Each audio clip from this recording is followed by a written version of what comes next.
made America better and made America work for everybody. We are not the ones that made America what it should not be. We're the ones that made America what it ought to be.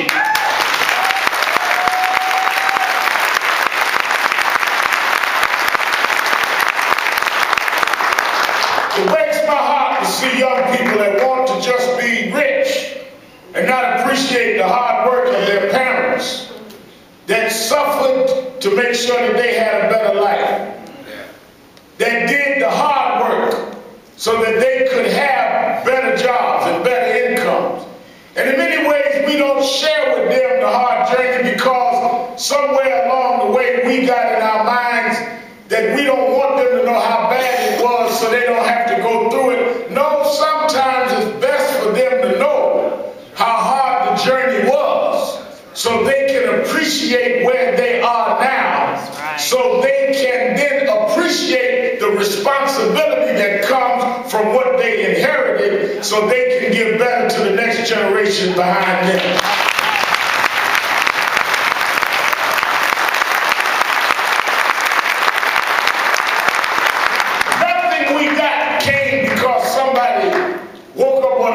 Decided that they were going to be nice to us.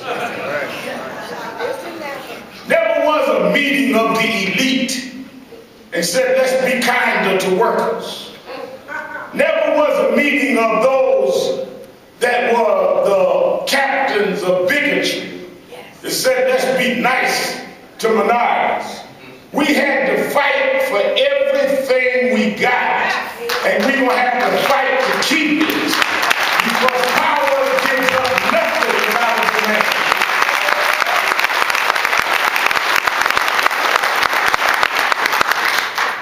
I was on a cable show not long ago debating with a self-described black conservative.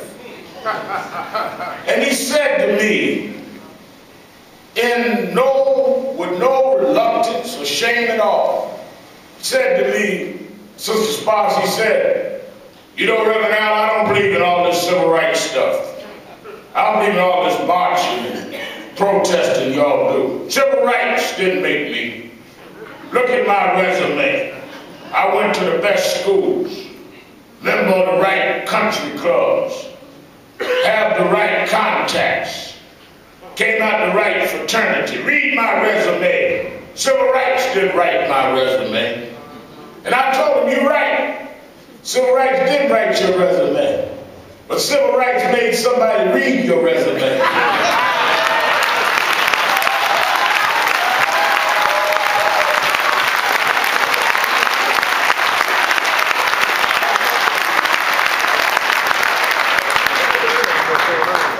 Don't you ever forget that it was some unlettered, non-degreed people that put their bodies on the line, that stood in front of biting dogs, that stood in danger's way, that spent cold nights in jail, so that you could go to those good schools, and that you could get your big office in the corner, and that you could lay around getting your manicures and your stinking feet pedicures. And now that you're there, you want to act like you got there by yourself. It was those in labor and in civil rights that opened the door for you. And even if you're not going to be involved, at least you ought not be ungrateful.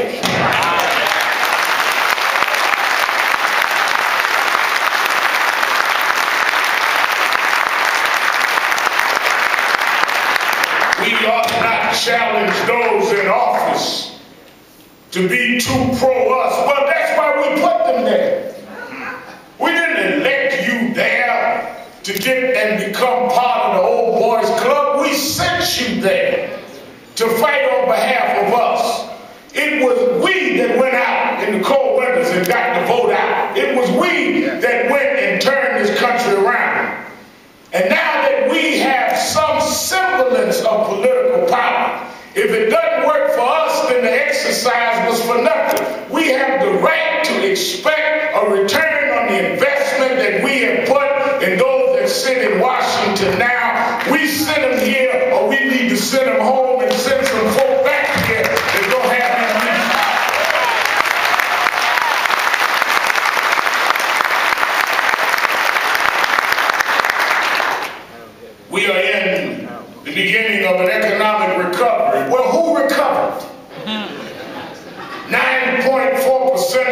unemployment. Black and Latino communities higher than that. Some cities 50% unemployed.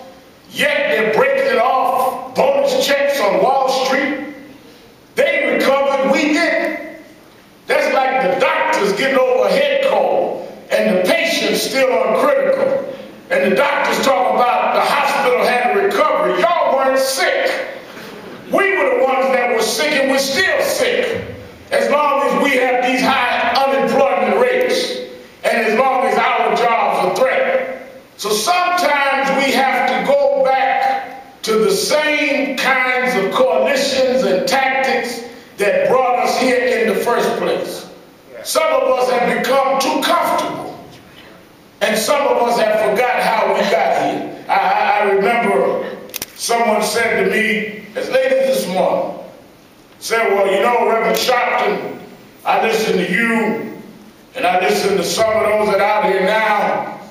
Then I remember 20 years ago there were others that were talking. Then in Dr. King's day they were talking. Seems to me that y'all are saying the same thing. And y'all need to get a new line. I said, well, let me tell you why it may sound like that to you. There was a story about a young boy named Steve. And Steve was an excellent student. Kwame Steve was the best in his class. And he got to the end of the semester. And the English teacher said that we're going to have an essay contest, but it's going to be predicated on an essay examination. I want everyone on this particular Friday to come back on Monday with an essay on their pet. And I'm going to grade your essay on your pet and decide based on the grades how we go forward. Steve went home, sat down, took out his paper and pen, and he began to put together his essay describing his pet. He used his best poetic phrases. He was careful with his grammar and his punctuation. And he came in Monday and he handed in what he felt was the best essay he had written the whole year. He knew that he always received an A to an A+ on everything he turned in. He anxiously awaited, and Wednesday morning the teacher came in and handed out the graded papers, and everyone got their papers. To his surprise, when he received his, he had a big F on the top of his paper. He was stunned, he was shocked. He knew how hard he worked. This was the best essay he wrote. He got A's on less work. And he sat there at his desk stunned. As the class filed out, he waited because he wanted to address the teacher on how could she fail him on such a well-written, well-conceived essay. He went up to the desk when the class was empty and he said, "Can I speak to you a minute?" She said, "Yes," with a smirk on her face. He said, "You failed me, you flunked me, you gave me an F on my essay. How can you do this to me? I wrote a perfect essay, every punctuation mark there, grammar correct. I used poetic phrases. I did the best job I did all year." She says, "There's no doubt about it. It was beautiful. It was quotable. There was not one line wrong." She said, "But you made one mistake." He said, "What is that?" She said, "I've been teaching here a long time. And 2 years ago, I had your brother. And your brother wrote almost the same essay." She looked at him. He began smiling. She says, "Why are you smiling at me? I read this before.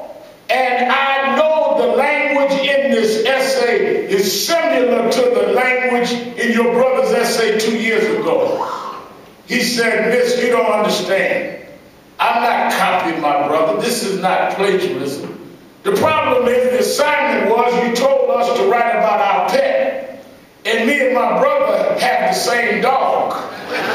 So we were describing the same pet. The reason why some of us sound like Dr. King and sound like those 20 years ago is we're fighting the same dog that Dr. King fought 40 years ago.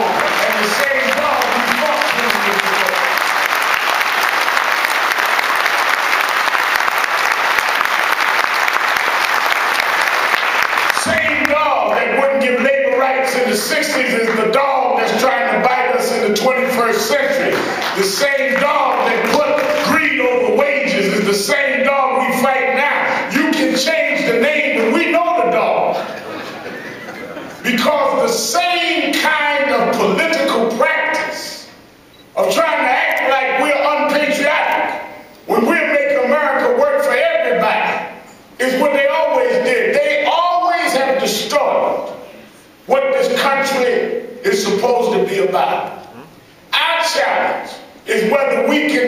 same movements of resistance and move forward in a way that will back them up off of the rights of working class people, no matter who they are and no matter what they are.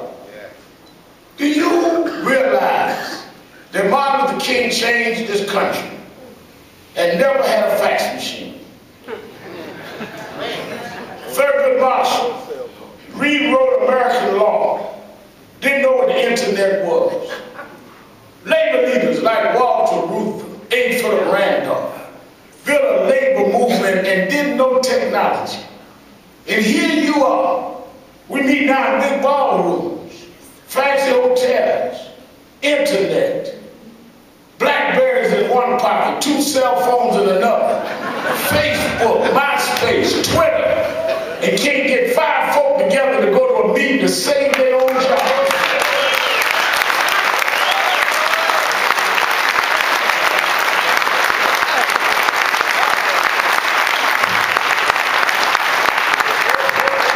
How could they do so much more with so much less? Because they had the will and the determination and the commitment, and they knew who they were and they knew what they were about. And they were not union leaders and union organizers trying to be corporate executives. They knew who they were. And the problem is that many of us are trying to be the opposition. You can't win in any game if you play in the other team's game. You watch a sporting event, that's why they have on different uniforms. Because if everybody's wearing the same thing, you'll pass the ball to the wrong guy. We keep passing the opposition the ball, wondering why we don't score, because we're not working our team, we're helping the other team. We have to be proud of the team we are. We need to play our team and we need to score for the working class